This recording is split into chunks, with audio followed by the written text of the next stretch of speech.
This is Arab Talk on KPOO 89.5 FM in San Francisco. This is Arab Talk with Jess and Jamal. I'm Jess Ghannam. And I'm Jamal Dejani.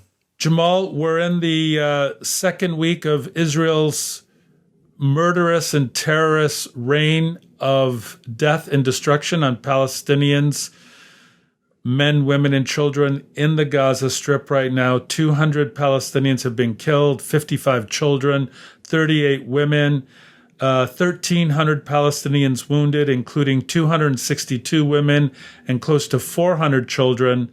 And just hundreds and hundreds of homes have been destroyed. Infrastructure's is completely attacked, with water and sewage being barely functional right now. There is a COVID surge in Gaza as a result of Israelis' destruction and murderous rampage in Gaza. And of course, on top of this, Jamal, in the midst of all of the Israeli aggression that's being directed towards Palestinian civilians, you have one of the most grotesque insults, again, to the President of the United States, the person who's responsible for giving the apartheid regime of Israel most of its military and economic aid. Benjamin Netanyahu basically told President Joe Biden to go F himself on two separate occasions this week. So it looks like the situation is very grave and very dire, as it has been for Palestinians, Jamal. Yeah, you're absolutely right, Jess. There are talks about a ceasefire, at least maybe by the time we air this show or in the next 48 hours. I don't know if this is going to happen, but this is based on some sources from Egypt, which has been mediating to bring out about a ceasefire. So we don't know, but the death has been horrendous, Jess. We're going to talk about it in more details. We have a guest journalist who's going to talk about what's happening on the ground. Our guest is Abby Martin. She's a journalist and the creator of the Empire Files, and also in 2019, she directed the documentary Gaza Fights for Freedom, which now has been re-released for free on YouTube, so people can go to YouTube and watch it. Let's watch the interview with Abby Martin. Millions of Palestinians heeded the call for a national strike in historic Palestine, and there were confrontations as Palestinians joined protests at flashpoints on a day of rage to vent anger over the deadly strikes on Gaza. The Palestinian death toll in Gaza due to Israeli airstrikes climbed to more than 200, including more than 60 children, according to local health ministry officials. In the West Bank, at least 15 Palestinians have been killed since Friday.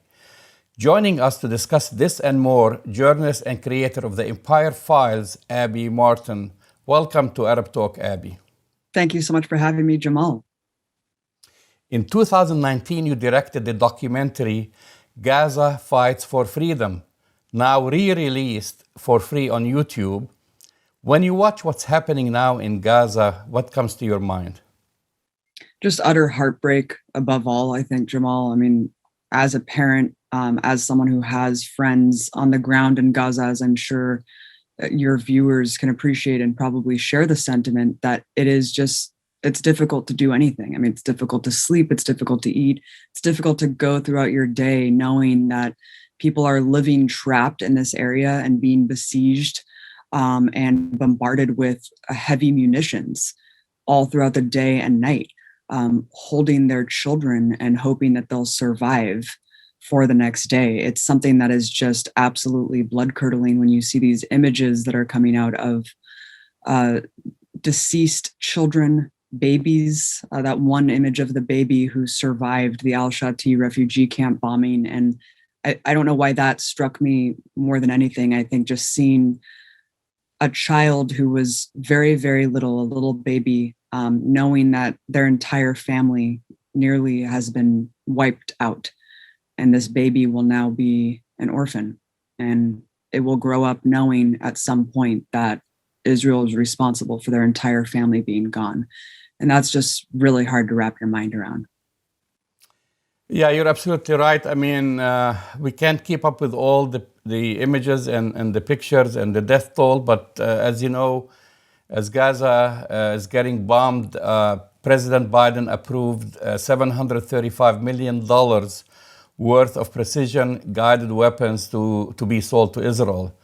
The sale concerns some House Democrats who have pressed the administration to limit support for the Israeli government, but not that many. I mean, on both sides of the aisle. Does Biden have no empathy towards Palestinian children? I mean, is he tone deaf? I mean, this is the eternal question, right? What is going through Biden's mind? Is he a robot? I look at him and I just think, how could you possibly allow these atrocities to continue? Because let's get something straight. As you just mentioned, Biden approved this weapons sale amid the most horrific massacre in recent history. I mean, 200 Palestinians gone, 60 children dead. And Biden is rushing through this nearly $1 billion arms sale of precision-guided munitions, quote unquote, special munitions. The U.S. could stop this today. The U.S. has all of the power. They could immediately turn around and say, no, we're going to condition aid. We're going to leverage our power and say, you have to adhere to international law and you have to adhere to a ceasefire. And in fact, what you see is the opposite being done. Not only approving this extraordinarily giant weapons sale on top of the $10 million $10 million every day that's being used by U.S. taxpayers to subsidize the apartheid state. But beyond that, Biden's administration has blocked 3 international attempts for a ceasefire in the past week alone. This has gone beyond just turning a blind eye. This is absolute complicity. Every single death that happens, the blood is on Biden's hands. And not only that, after Biden's first statement, after I think 30 kids had died, Biden had a phone call with Netanyahu. And he basically said, I do not think that Israel overreacted at all or acted disproportionately at all. And those were the words that Netanyahu needed to hear. That was the green light that Netanyahu needed, because Netanyahu turned around and had a speech ready for his cabinet and military officials where he said, Biden has given us the green light. This operation can go as long as we want to. And so all the political pressure, though, Jamal, I mean, you mentioned these congresswomen who are, part of the squad who are now pressuring Biden. And then, of course, we saw historic protests mounting all across the United States, all around the world, as well as this incredible strike happening in Palestine as we speak. Biden is feeling that pressure. And the backlash that he received for this unconditional support that he pledged made him amend his statement now and say, okay, fine. The pressure is on. You need to find a solution, he told Netanyahu. Well, guess what? That doesn't mean that he has empathy at all. That just means that he's feeling the political pressure, and that pressure works. Pressure works, and activists need to take that to heart. But it is sad and disheartening to see that, so few Congress people are really sticking their necks out here. And even the good ones still have to start every statement condemning the rocket fire by Hamas, when really we know so much precedes the rockets every time.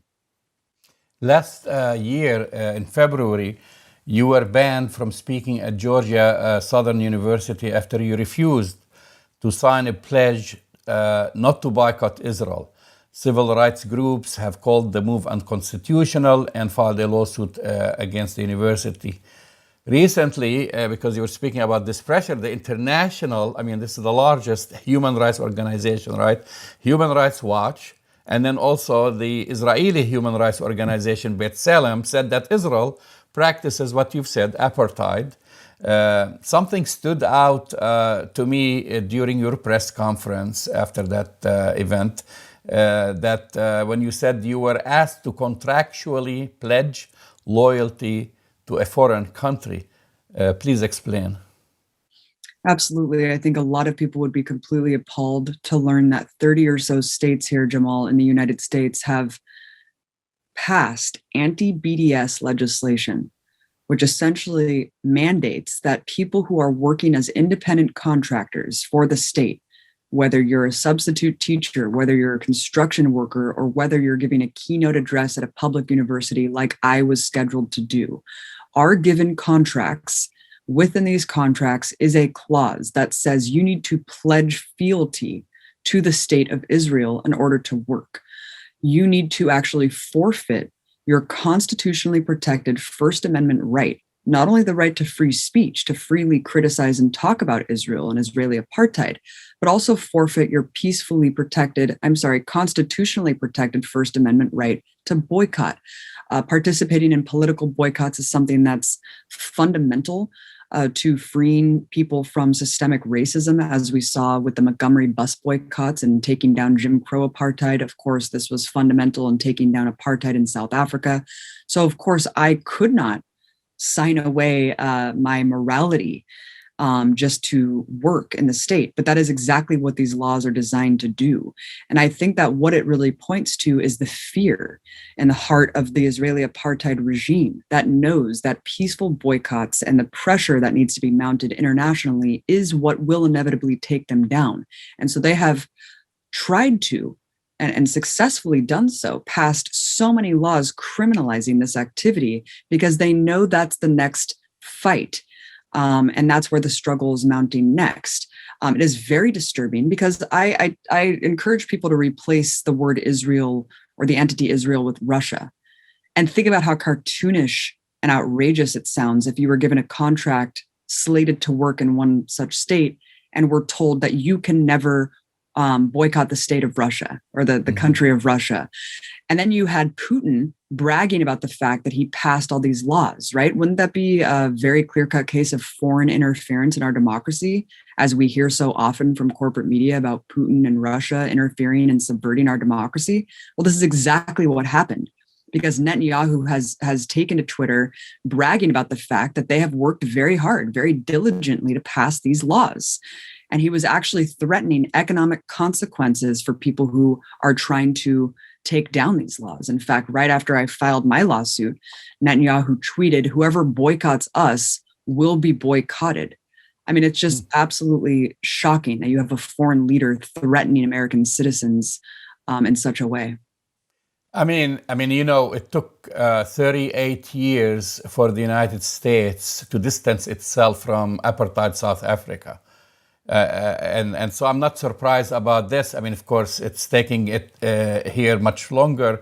But do you think, talking about the Israeli lobby, AIPAC, and all that pressure, and now where you have all these facts, you're having the Human Rights Organization, you're having B'Tselem, you're having the International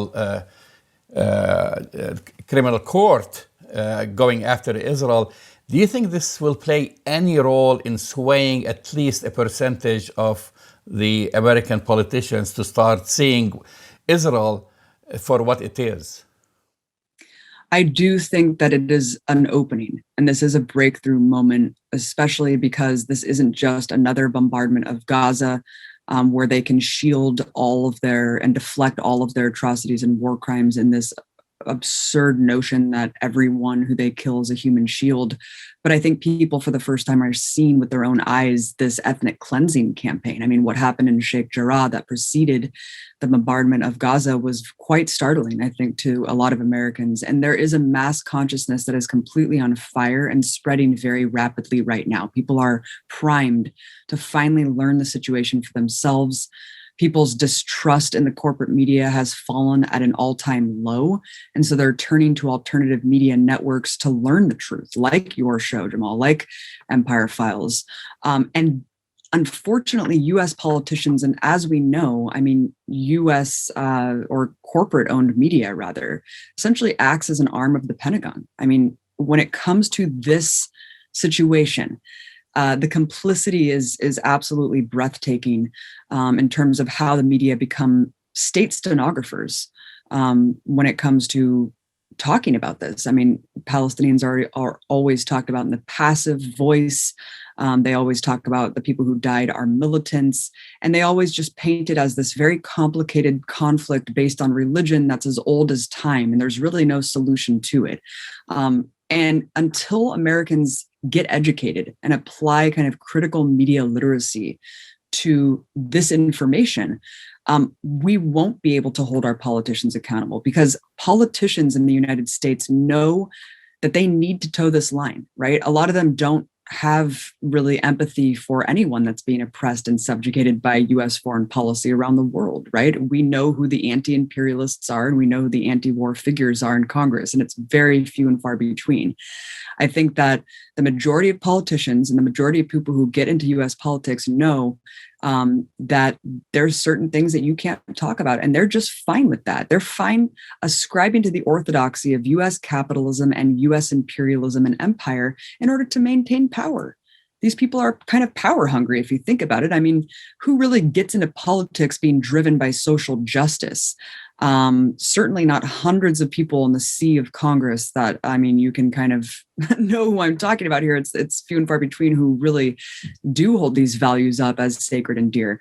So if we want these politicians to feel the fire and feel the pressure, it has to be mounted in the streets, mobilizing the struggle in a grassroots way that really connects Black Lives Matter to the immigrant detention camps, to the fact that we don't have healthcare because everything's being squandered on this military machine that subsidizes things like Yemen genocide and apartheid in Israel. And until we kind of get that mass consciousness behind us and start building the resistance to it and showing up, right? We can't let these politicians have a moment of peace until they fall on the right side of history. But they're not going to do it alone, Jamal. They have to feel that, and that has to come from us.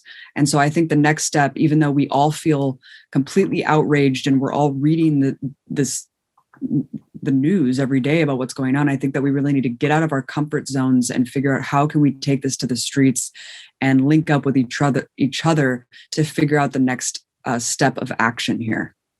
Well, you talked about actually us, and us, I refer to us as the real media. Some like to call us the alternative media, because the mainstream media, I mean, is failing. I mean, what role do journalists have to play when you see the headlines in the New York Times or editorials by Bret Stephens? and then recently I saw instructions posted by Deutsche Welle, DW. I don't know if you saw that, instructing its reporters not to use the word colonialism, not when referring to Israeli settlers, not to use apartheid. I mean, how can we move the pendulum to at least to the side of truth?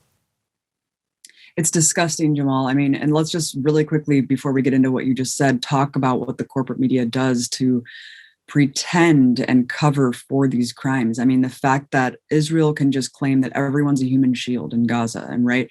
And so it doesn't matter the doctors who are bombed, these trauma doctors whose houses were deliberately targeted by Israeli munitions, entire families wiped out, refugee camps, the roads to the hospitals, schools, shelters, a marketplace. All of these things are justified in the eyes of Israel, and of course backed and endorsed by the US because of the notion that they are all human shields for Hamas militants. Now, any country that kills civilians en masse like this would be subject to an investigation. You can't just use this phrase "human shield" and get a out of jail free card. I mean, it's interesting the evidence that they actually use to provide for this too, because it's just doctored images and fake videos that are either from Syria or previous conflicts to justify the ongoing bombing. And even if you look at Israel's own history using this claim, you can just look at something like the Great March of Return, which of course Gaza Fights for Freedom is based on.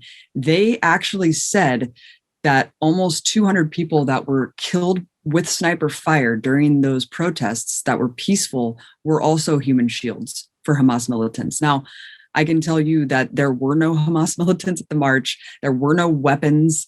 We combed through hundreds of hours of footage and saw several people getting killed deliberately. And this includes protected categories of the Geneva Conventions, children as young as 11, medics administering medical aid, journalists, and disabled people in wheelchairs. There is absolutely no proof that any of them were human shields for Hamas militants. So the fact they have lied about this in the past and continue to use this claim should make them completely untrustworthy. Not to mention that there's 2 million people packed in this densely populated area that can't leave. So I think that, using terms like colonialism and apartheid, it's so clear cut and obvious. And the fact that corporate media is actually forbidding people to speak about the clear nature of this quote unquote conflict, I think speaks volumes. They want to continue to obfuscate and cloud people's reality. I mean, that's a very troubling development, especially as you mentioned, when you have Human Rights Watch, right? An organization run by Ken Roth, someone who you cannot call someone who has not, both sides this conflict for quite some time. Human Rights Watch constantly talks about the crimes going on within the Gaza Strip, constantly condemns Hamas. And the fact that they even came out with this conclusive investigation saying that Israel is an apartheid state, I think really shows you the pendulum has shifted and the needle has moved very dramatically so. So despite the corporate media towing the same line, no matter what Israel does, despite US politicians pledging unconditional support for Israel, the public consciousness has shifted, Jamal. You can look at a recent Gallup poll that interviewed Democratic Party supporters about Israel-Palestine. This is a poll that has been taken for the last 15 years. And for the very first time this year, the majority of Democratic voters said that Israel is the one that needs to be pressured to end the quote-unquote conflict, not Palestine. It shows you how strong the movement has been. The fact that Bernie Sanders in the 2020 Democratic primary election was talking about leveraging aid for Israel, right? Withdrawing illegal settlements to the 1967 borders. These things are pretty powerful sentiments. The fact that he has even been speaking about these things shows you how strong the movement is. I mean, Bernie Sanders in 2014 could barely muster condemnation for the carpet bombing of Gaza at that moment. So the pressure is happening. It is mounting. It is reaching a point of no return. It's been bubbling under the surface for years and years and years. And I think we're finally seeing the effects of that spill over. We're at a breaking point. The dam has broken and Israel no longer controls the narrative at all. And this really comes down to public education because of the problematic nature of the coverage from the media, we have to relearn what we weren't taught, right? Growing up about what Israel is, what it means to the US empire, how it's a geostrategic military outpost for US empire, and also just what the nature of the situation really is, right? It's a settler colonial state that is fundamentally necessitates the ongoing ethnic cleansing and expulsion of the indigenous people living there. And that means violently purging them from their homes. And I think that, moreover, the notion of being a liberal Zionist, the notion that you can be liberal or progressive and still support the state of Israel, I think is also fading because more and more people are realizing that this notion of a two-state solution, something that Israeli politicians have not even entertained for the last decade plus, and that still continues to be hoisted up as this facade by US politicians, more and more people are realizing that doesn't make sense. Because once you understand that this is an apartheid state and 5 million residents are deprived and denied basic democratic rights, then you have to ask yourself, what is the solution? Well, in a country that's allegedly founded on freedom and democracy, you would think that the majority of Americans, once they learn, will acknowledge and will agree that the only solution is one person, one vote, where everyone living in this area has equal democratic rights. And so that's where we're at, Jamal. And I think that once people really realize that and they see more and more from what Palestinians are filming themselves, for the first time, Palestinians are showing the world their reality. The advent of social media has really taken off. And that's why you have Benjamin Netanyahu and Benny Gantz going to TikTok and Instagram and Facebook and begging them to actually start censoring this content because they know they're losing the narrative in the information war. They've already lost it. And it's just a matter of time before that consciousness continues to spread and people just say no more. And it's not going to be a tenable position for politicians any longer until they stand on the right side of this. Abby's documentary, Gaza Fights for Freedom, is available for free on YouTube. We urge our audience to watch it. Go ahead and watch it. It's right there. You learn a lot. I mean, this is something that happened before what's going on now. And of course, I actually don't have the time to talk about your 2017 interviews because you also spoke to the Israeli public. And then when people saw Israelis marching in the streets of Jerusalem, chanting death to Arabs, they were shocked and they said, oh, that's only a fringe element. But in your interviews, it's really not a fringe element. Abby Martin, thank you for coming on Arab Talk. Thank you so much for having me, Jamal. Well, that's the voice and the face of international journalist Abby Martin.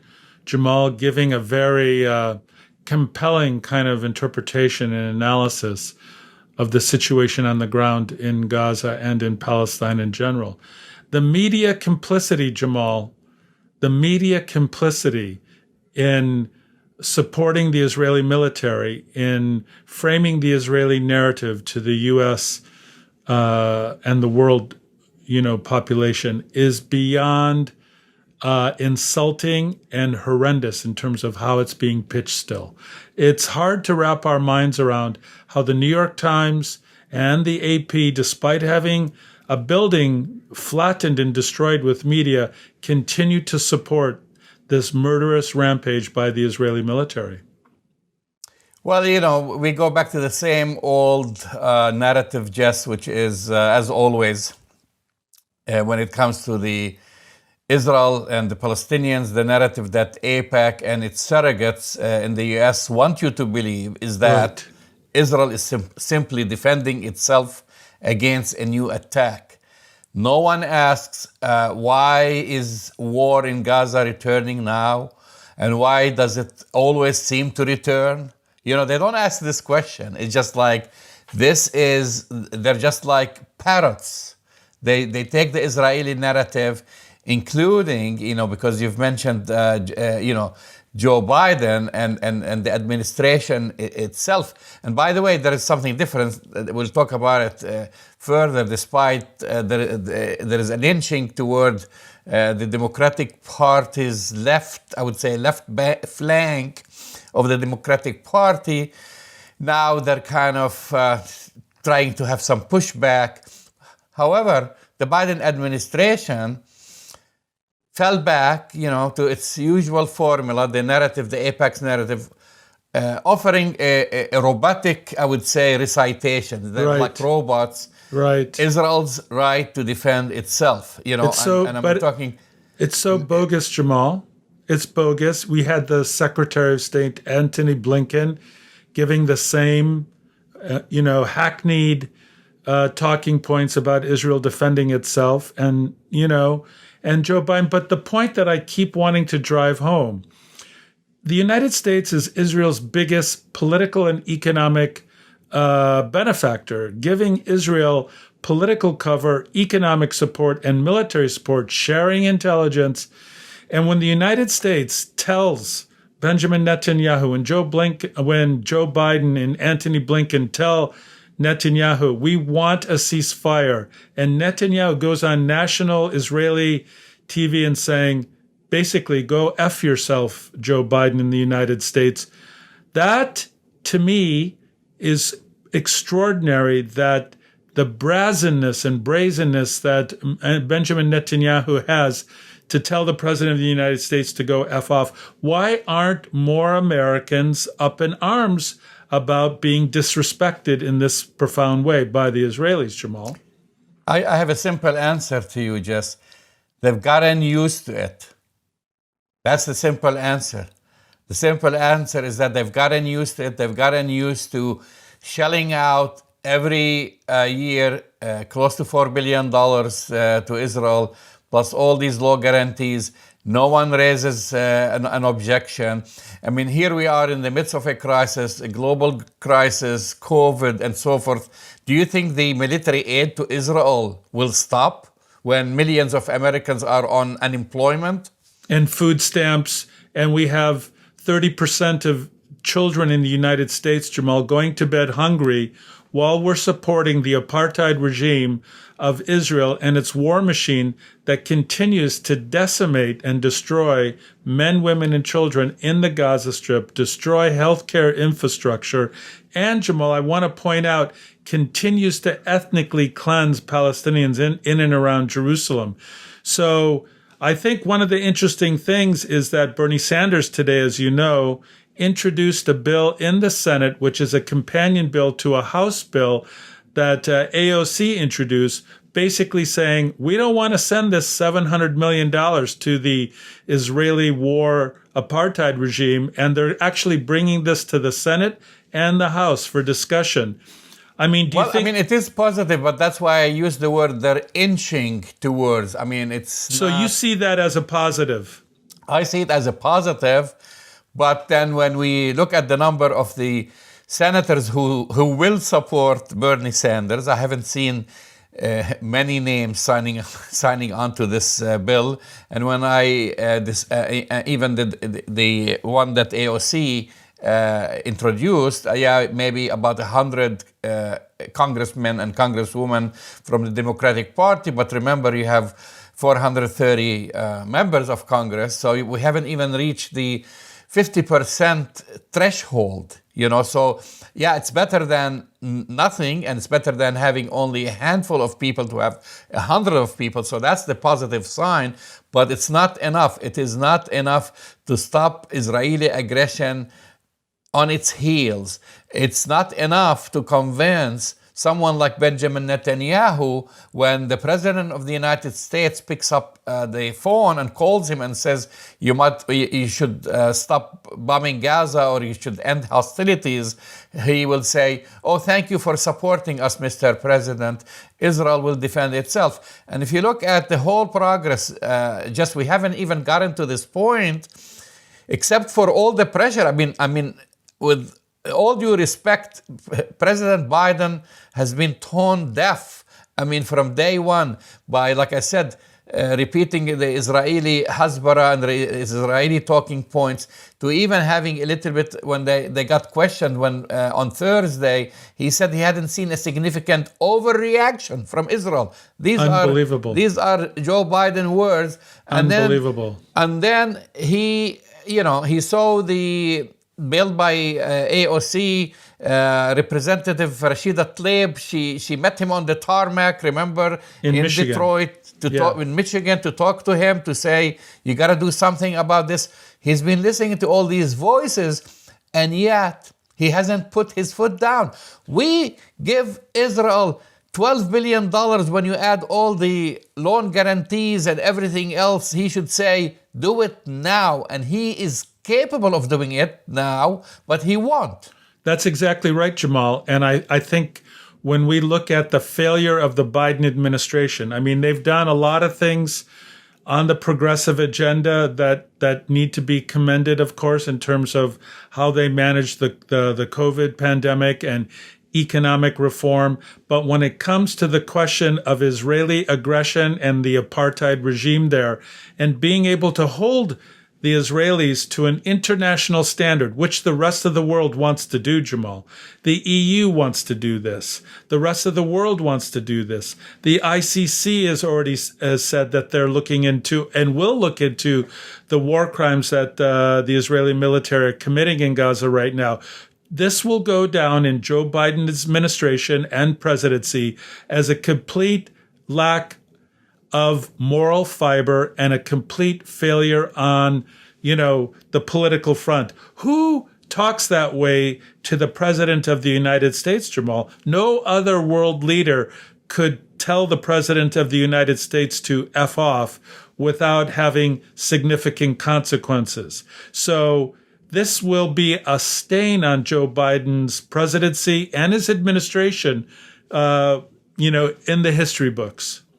Well, it happened before. So Joe Biden was Barack Obama's vice president. And this That's is right. Benjamin Netanyahu. And we've talked about this That's several right. times on this show, Jess, when he decided to come and address a joint session of Congress without even an invitation from the President of the United States. He circumvented the President of the United States. Was a slap in the face. I mean, everybody, even people who were against Obama, saw that this was a major insult.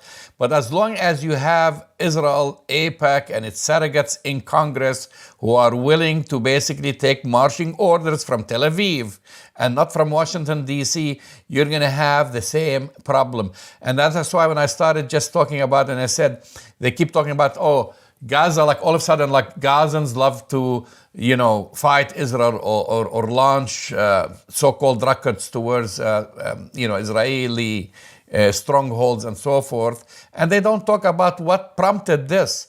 They don't talk about the tension. That's right. The tensions that had been building for months, with the threatened eviction of Palestinian families from Sheikh Jarrah in Jerusalem. And why is this happening? I mean, just like a simple thing, because people, protests have been taking place for months. They've been getting larger and larger. But most importantly, you have to put this into context. What is so important about Sheikh Jarrah and why the Palestinian families have faced this eviction in the first place? No one asks this question. They make it like, a real estate kind of transaction.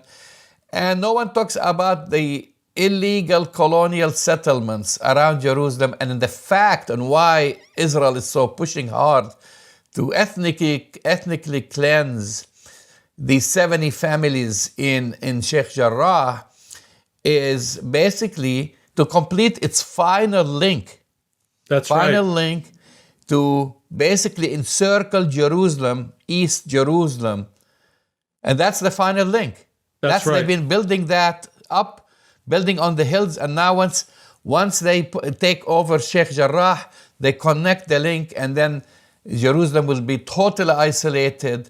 Jerusalem will be Judified as they are planning to, and it will never be, in their minds, the capital of a Palestinian future state. And you're entirely right, Jamal. This is the issue that is not being discussed in the New York Times, in the Washington Post, in the AP, in the mainstream media. People have lost sight of what's happening in Jerusalem. People have lost sight about what's happening in Sheikh Jarrah. They already have forgotten that the Israelis shot and killed people in Jerusalem, in the holy, sanctuary, shot and killed people who were praying during the holiest month for Muslims in the world during Ramadan, and committed this kind of act of terrorism for worshipers in Jerusalem, as well as just Palestinians trying to lead a normal life. And this is exactly, as you said, Jamal, the context. To this day, you won't see anything about Sheikh Jarrah. You won't see anything about the ethnic cleansing of Palestinians in Jerusalem. But, and I do want to get your opinion on this, I believe that there's something more important than missiles coming from Gaza. There's something more important than all of the political posturing that's going on. The thing that is really compelling to me, Jamal, is that we see Palestinians who have Israeli citizenship, who are living in 1948, and Palestinians in the West Bank, and Palestinians in Gaza, and Palestinians all over the world, finally coming together as a collective and calling out the apartheid regime of Israel. When have you seen Palestinians in 1948, Jamal? The last time these Palestinians, who are also carry Israeli citizenship, even though they're third-class citizens, protest and demand and confront the Israeli apartheid regime the way they have this last week. I think this is a significant development. It is a significant development, Jess, and Palestinians, we refer to them as 1948 Palestinians, have supported their brothers and sisters, not with this intensity and not with this coordination. That's the difference. For 73 years, Jess, Israel has tried to erase Palestinian identity, just like they have been erasing Palestinian towns and villages. They have tried. I mean, and they've not only erased the identity, but also fracture it. And what I talk about fracturing it is by making these different tiers of Palestinians. Palestinians who hold Israeli citizenship that was enforced on them. They didn't ask for it. Israel landed on top of them rather than they did not come from somewhere else into Israel, immigrant. They are the indigenous people there. So they even as citizens, they never refer to them as Palestinians. They refer to them as Israeli Arabs, like as if Arabs from Arabia, the Arabian Peninsula, or some neighboring countries just magically showed up. Yeah, magically showed up. That they're not indigenous. What they have proven now, when you see the towns of Haifa, Jaffa, Akka, Sechnin, Lid, Ramle, you name it, they are flying the Palestinian flag and not the Israeli flag. They have been reasserting their identity, saying, we are Palestinians. And I'm talking about how Israel tried to create this tier and then again fracture and eventually erase Palestinian identity. You have the Palestinians with Israeli citizenship. They refer to them as Arabs, with Israeli citizenship. Then you have the West Bank. They put them under the Palestinian Authority, so-called. And then you have the people in Gaza locked in the largest open-air prison. And then you have the refugees living around the world, So you have all these multi-level and different tiers of Palestinians, and they all came together. This time, I see the difference, that whether they are in diaspora, whether they are in Gaza, whether they are in Jerusalem, whether they are in Jaffa, Haifa, they all felt the pain of the people in Gaza. And they are saying enough is enough. And that's the biggest blow to this whole Israeli scheme to erase Palestinian identity. That's exactly right, Jamal. And that's why I think it's such a significant development, because what you're hearing Israeli pundits say for the first time that I remember with such concern is that Israel and the Israelis are facing what they are calling civil war, a war within, that, Palestinians from 1948 are rising up and not going to accept being second-class, third-class, fourth-class citizens, and are not going to stand by while their brothers and sisters in Gaza and the West Bank are being massacred, killed, and ethnically cleansed. This is the biggest development politically I think we've seen in recent memory, Jamal, and I expect, because, and by the way, just to get further into the analysis of it, right-wing extremist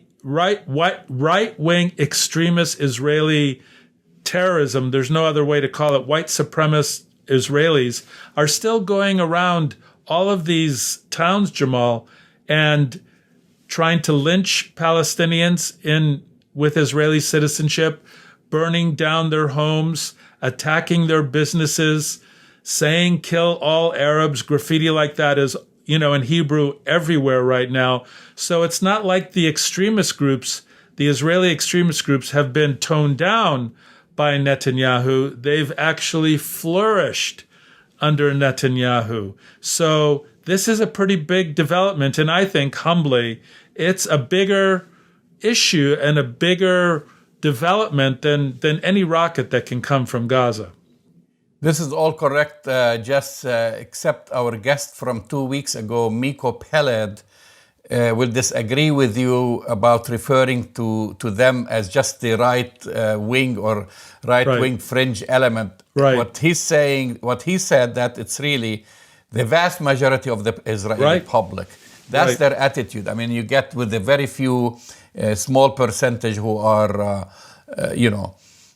pro-Palestinians or anti-Zionist, and they call for a one state, etc. That's but the rest of them, he said, don't keep referring to them as a fringe element. That's the Israeli society. And he should know better, right? Right. So why are all these senators and congressmen supporting an apartheid regime where the bulk of the population is allowed to say death to Arabs, burn their homes, attempt to lynch them in 2021, and you have senators like Tom Cotton and congressmen and women who go to the floor and say, we need to support our strongest ally in the region.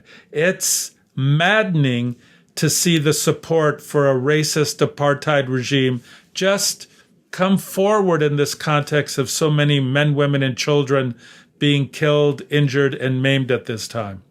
Especially since they've already received a copy of the Human Rights Watch report, Right. which basically says Israel is an apartheid state, which I'm sure they've also read and analyzed the report by B'Tselem, an Israeli human rights organization, also saying that Israel is an apartheid state. So they're almost aiding and abetting a criminal. I mean, this is, when you have all the evidence, the Biden administration, Jess, is acting as if the past several years or decades, the past 73 years, have not happened.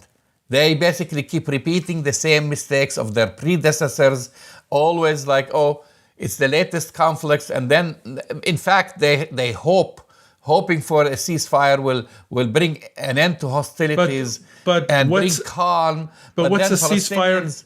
But Jamal, what's a ceasefire going to do? Really? Exactly. This is they keep playing this game. They think, okay, once every few years hostilities will flare up, will bring a ceasefire, but they don't talk about solutions. They just assume that Palestinians will live under oppression, don't complain, don't make any trouble, accept that the oppression is happening, accept apartheid is there, accept everything, that their land is getting stolen from underneath them, and just if they only remain quiet and calm, that's what they're hoping that will happen. Well, I have breaking. It's like really asking a woman, and I hate to make that analogy, to stay calm after she gets raped, not to file charges, not to fight her rapist, not to say a word. And that's what they have been expecting from Palestinians to do for the past 73 years. That's exactly right, Jamal. And I think that's a very appropriate analogy. And I will extend it and say, it's like saying to African Americans, just accept being oppressed, just accept being killed by, the police. You should just accept all the oppression and racism that comes your way. No one will accept that, Jamal. I have breaking news for Netanyahu, the apartheid Israeli regime, and for Joe Biden. Palestinians are never going to accept oppression. They're never going to accept ethnic cleansing, and they will never accept their homes being destroyed and removed from their homes ever again. So, the idea that the political endpoint here, Jamal, is somehow a ceasefire is such a joke. Because if you remember in 2014, there were 5 or 6 ceasefires that the Israelis agreed to, and they went and reneged on the ceasefires on multiple occasions. Why should the United States or anybody or any country in the world trust the apartheid regime of Israel? They may stop temporarily, Jamal, but the prison in Gaza, the ethnic cleansing in Jerusalem, the disrespect of a so-called Palestinian citizen to be denied equal rights, under the law, that has and will never change until more pressure is put on the Israeli regime.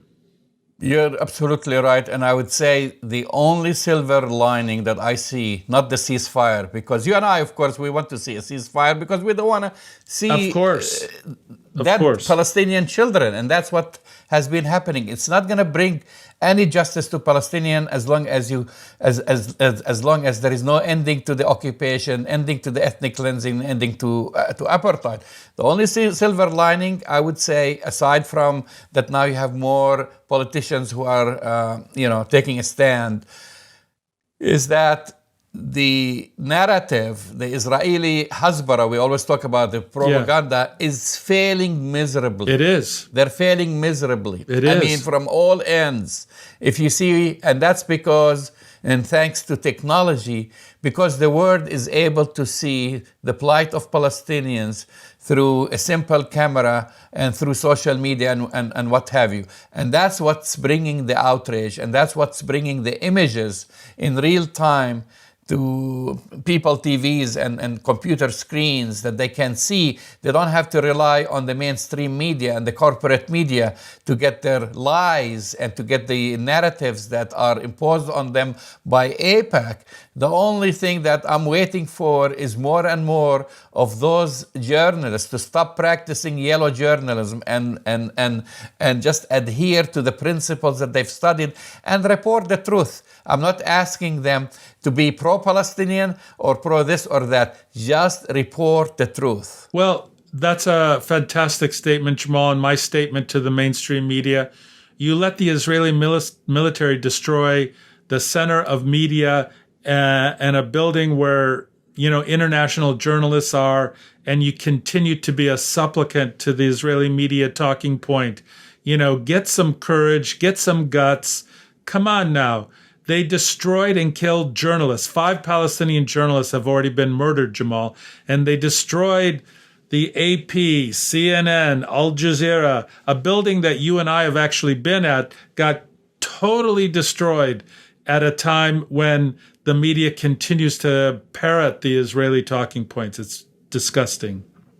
Hey, just next week we will feature artists George Lammam and Gabrielle Navia. Nice. Who will serenade us basically with some of their Arabic fusion music. And it is a gift, their gift to Palestinians and Jerusalem.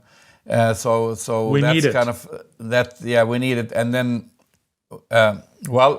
you've been listening to Arab Talk on KPOO 89.5 FM San Francisco. Go to our website, arabtalkradio.com, to subscribe to our podcast for free. See you next week. We'll see you then.